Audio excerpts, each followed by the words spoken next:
Good evening and welcome to the Business Day. I'm Andrew Laidley. Currency trading ended today with the US dollar selling for $143.73. The Canadian dollar closed at $109.21. The pound is going for $188.80, while the euro is being sold for $168.95. A recent Inter-American Development Bank IDB study has revealed that the government's COVID-19 relief programs did not benefit most micro and small enterprises. Dean of the Faculty of Social Sciences at the University of the West Indies, David Tennant, spoke about the findings of the study on the latest edition of the PSOJ's COVIDcast JA webinar. At the start of the COVID-19 pandemic, the government crafted various support packages to help micro and small enterprises cope.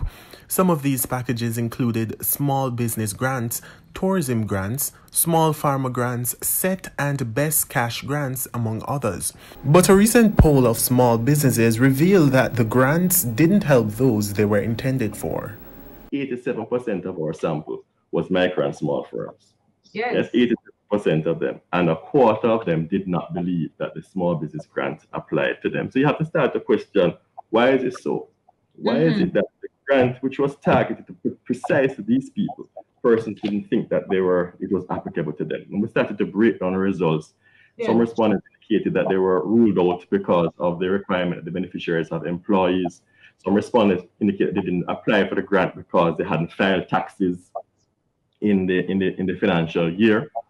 Some noted that in spite of filing taxes, they did not qualify, still didn't qualify for many of the support measures despite being tax compliant. Professor Tennant argued that the issues raised by the respondents aren't new, highlighting long-standing problems with how initiatives for micro and small businesses are crafted. Many of the issues that were being highlighted about accessing the government support in a time of crisis are the same issues that MSMEs highlight about accessing finance from formal financial institutions. It doesn't seem like we're learning the lessons of the past, and it doesn't seem like we're focusing enough on the nuts and bolts issues of accessibility. Because we know what the problems are, and we need to recognize that MSMEs, they don't have the labor and they don't have the capital to dedicate to long and bureaucratic processes and deal with those kinds of delays and procedures.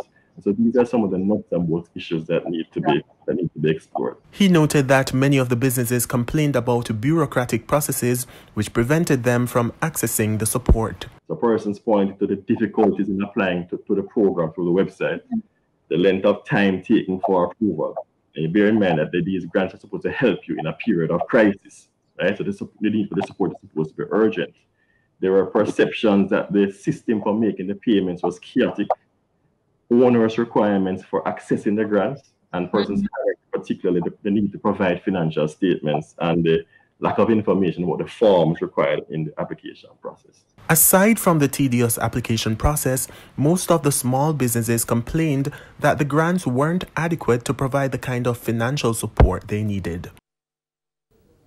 The JC Index gained 4,053 points today, while the Junior Market Index lost 42 points.